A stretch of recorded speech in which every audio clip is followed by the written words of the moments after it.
L'actualité s'installe de nouveau chez vous. Bonsoir, voici les titres du journal. Un projet numérique d'aide à la participation citoyenne. Il s'agit du projet Cité.bj qui entend améliorer à terme la participation des citoyens à la gouvernance locale. On en parle dans ce journal. S'affirmer sur son lieu de travail est un véritable challenge pour les femmes. Loin d'être lié à la confiance en soi, cela dépend de plusieurs autres facteurs dont nous parlerons dans cette édition. On s'intéresse également dans cette édition à ce trouble du développement qui réduit la capacité à communiquer et à interagir. Il s'agit de l'autisme. Selon les spécialistes, la prise en charge au plus tôt pourrait bien être le meilleur moyen d'en guérir. Comment améliorer la participation des citoyens à la gouvernance locale? C'est la question à laquelle vient répondre le projet Cité.bj. D'une durée de 3 ans, ce projet a pris corps en 2018 et vise la réalisation d'applications numériques d'aide à la participation citoyenne. Quelles sont les applications issues de ce projet et quels en sont les résultats? Élément de réponse dans ce reportage de Rodrigue Babagüeto. Le numérique s'invite aujourd'hui dans tous les domaines. La gouvernance locale n'y échappe pas. Stanislas conduit depuis 2018 un projet de promotion de la Civic Tech pour une démocratie locale participative, le projet Cité.bj. Notre proposition porte en réalité sur les innovations qu'on peut apporter à la participation citoyenne au Bénin pour la rendre un peu plus dynamique.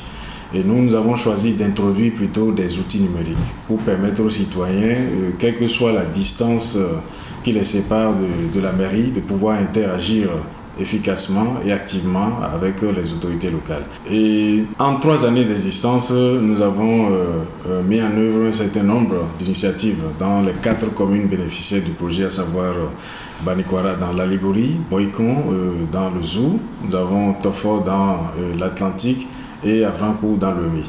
De 2018 à 2021, le projet comptabilise 4 applications développées. Impact, Go Local, Spike et Participer. Le citoyen a la possibilité de signaler les problèmes de développement.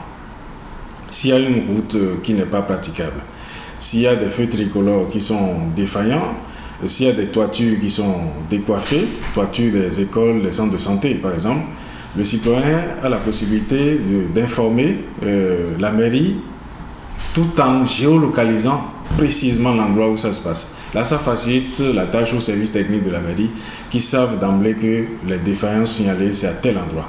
Les peines des autorités locales et des citoyens sont réduites avec ce bloc d'applications numériques. Sur la base de ces applications, nous avons pris en compte le genre. Ça prend en compte la population à la base. À travers les smartphones, les populations peuvent poser même des questions aux maires, peuvent donner leur point de vue sur des actions que mène la mairie de Banikwara. Lorsque nous avons vulgarisé l'application Impact, qui parle des plaintes et des suggestions, il y a eu beaucoup de plaintes, des milliers qui sont envoyées, si bien que la mairie est débordée.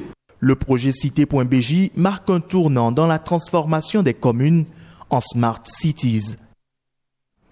Beaucoup de personnes ont tendance à confondre le manque de confiance en soi avec le manque d'affirmation, mais c'est tout à fait autre chose. S'il est difficile de s'affirmer sans avoir confiance en soi, on peut toutefois avoir confiance en soi et ne pas oser s'affirmer pour autant. S'affirmer sur son lieu de travail est un vrai problème pour les femmes. Comment s'affirmer dans son milieu professionnel? Daniel Adéchoubou, coach en développement, donne des astuces au micro de Émile Hounouvi et Amandine Agnamboussou. La plupart du temps, s'affirmer sur le lieu de travail ne dépend pas seulement d'un seul aspect de la vie.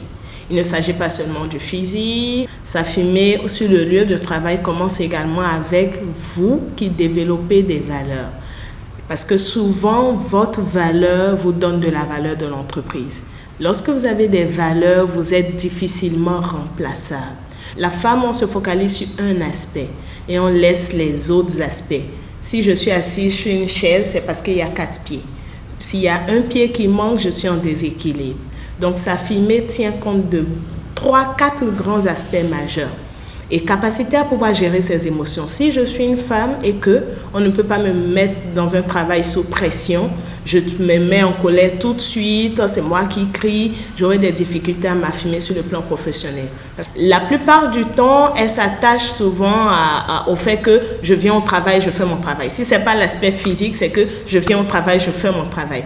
Même au niveau du travail également, il faut prendre le temps de développer ses compétences.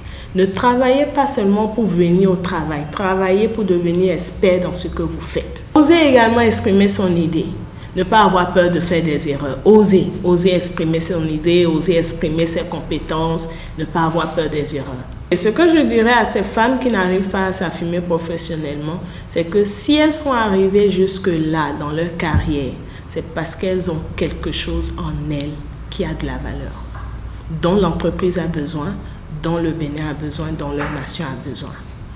Donc, ce serait dommage d'arriver jusque-là et de ne pas libérer ces pleins potentiels.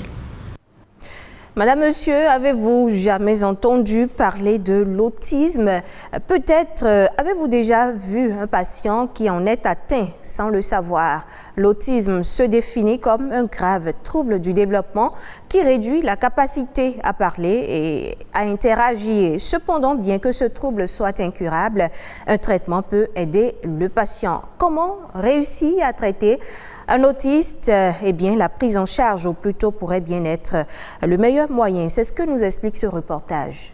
Normalement, à 1 an et demi, déjà, des enfants parlent ou au moins ils alignent 2-3 mots, même s'ils ne font pas des phrases. Et lui, ce n'était pas encore le cas. Même maman, papa, rien du tout, silence. Et on ne savait même pas ce que c'était. Mais on savait juste qu'il y avait quelque chose de pas habituel par rapport aux autres enfants. Un enfant aux réactions et comportements pas habituels tels que des difficultés à communiquer et à appréhender les interactions sociales. Si ses parents ont fini par réaliser que leur enfant est autiste, à 4 ans aujourd'hui, le jeune garçon a toujours du mal à s'exprimer. Quand on a reçu l'enfant, on a eu à effectuer les tests qu'il faut pour l'enfant et relever effectivement le fort risque autistique pour l'enfant. Et je crois que depuis environ un peu plus d'1 an qu'on a commencé par travailler avec cet enfant, là déjà aujourd'hui on peut relever quand même quelques amoindrissements au niveau de certains déficits. Des amoindrissements qui auraient pu être plus considérables si très tôt le diagnostic autistique avait été établi et si mieux ce trouble était connu. La quête de réponse face au trouble de l'enfant aura été bien longue pour ses parents. Au départ, on ne sait pas vers quel sens se pourrait. Je suis allée au CNHU. On nous a dit c'est parce qu'on a de l'argent. À 2 ans. Et ils m'ont dit d'attendre qu'il ait 6 ans. Et je me suis dit, mais si c'est quelque chose de grave, mieux vaut savoir maintenant. Donc, c'était pratiquement une course folle. Et pour pallier cette ignorance sur le sujet, ici, on sensibilise sur l'autisme afin d'éviter les stigmatisations.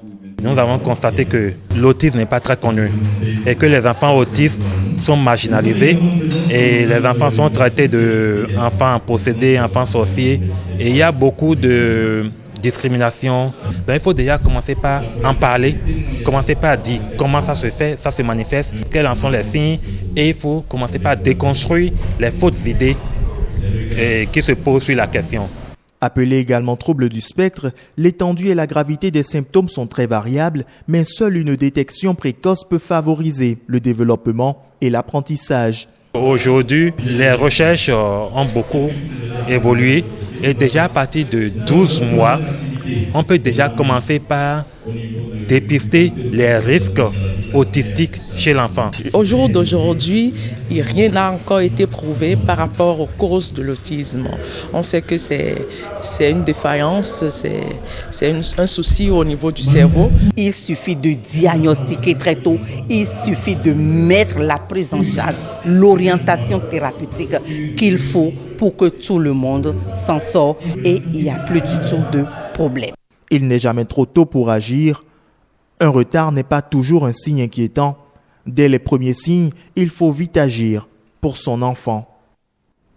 Place à présent à l'actualité nationale telle que vécue ces dernières 48 heures. Voici le condensé en son et en image de quelques informations présentées par Amandine Agnamboussou.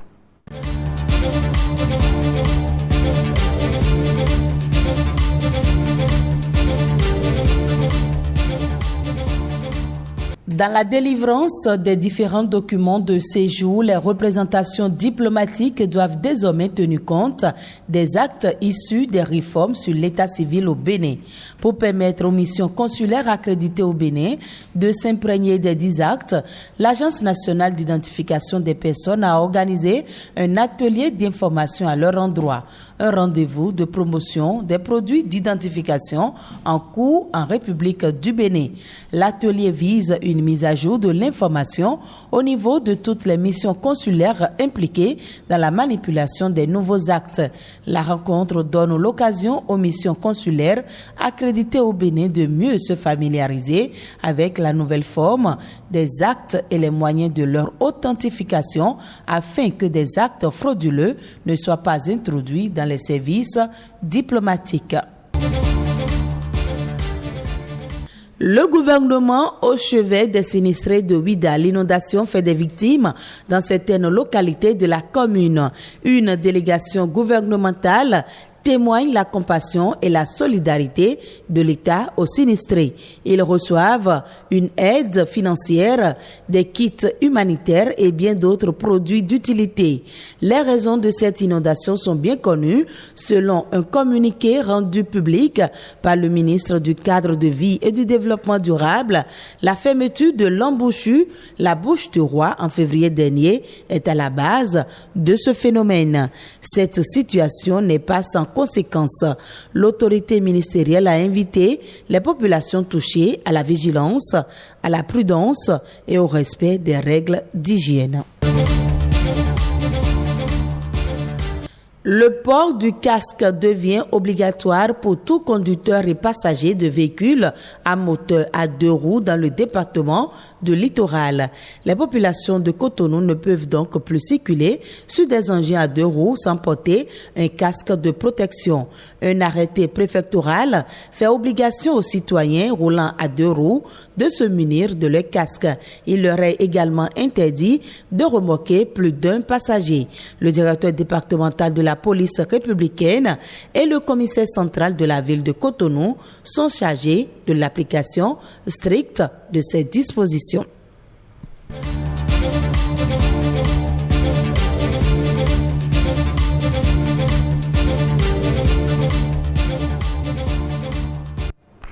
Hors du Bénin, nous vous amenons dans l'est du Cameroun, principale région aurifère du pays. Là-bas, des dizaines de sites minières ont vu le jour.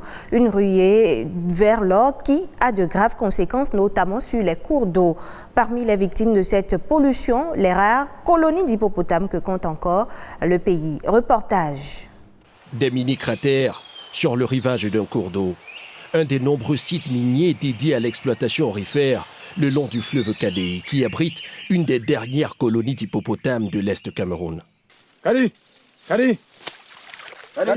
Des hippopotames qui se font de plus en plus rares dans le lit du fleuve. Au bout de plusieurs heures, à peine quelques têtes hors de l'eau. Justin Chekwa, responsable d'une ONG de protection de la nature, est venu compter le nombre d'hippopotames encore vivants sur ce site. Ils ne sont plus qu'une vingtaine contre une centaine il y a 10 ans. Ces 6 derniers mois, 3 d'entre eux ont été retrouvés morts ici. Des morts mystérieuses qui seraient liées aux activités aurifères d'après ce militant écologiste. L'hippopotame, c'est une espèce intégralement protégée dont la population est en forte diminution, aussi bien au Cameroun qu'à travers l'Afrique centrale. Parce qu'avec les activités minières qui se font de plus en plus croissantes dans ces zones, leur habitat écologique devient de plus en plus fragile. Le cadavre du dernier hippopotame décédé dans ses eaux a été filmé par ce riverain il y a quelques semaines. Et ces morts suspectes inquiètent toute la communauté. On se sent mal à l'aise puisque si les hippopotames là, continuent toujours à mourir comme ça, là, même nos petits frères, nos petits-fils, même nos fils là, n'auront plus le temps de voir les hippopotames. Principal suspect, le mercure. La substance toxique déversée dans le fleuve par les exploitants miniers de la région. Justin procède régulièrement à l'analyse de la qualité de l'eau, une eau de plus en plus trouble qui détruit l'habitat naturel de la faune aquatique. La turbidité de cette eau est très élevée et donc qui n'est pas propice notamment aux poissons et même aux hippopotames qui sont là. On peut voir des huiles qui traînent sur ces eaux-là. Et ces huiles-là sont des lubrifiants. Toutes ces activités concourent à la dégradation de cette eau. Un cri d'alerte dans une région où des dizaines de sites miniers officiels ou illégaux sont exploités. C'est la fin de cette session d'information disponible en replay sur le site web de l'ORTB, www.ortb.bj. Agréable soirée à chacun et à tous.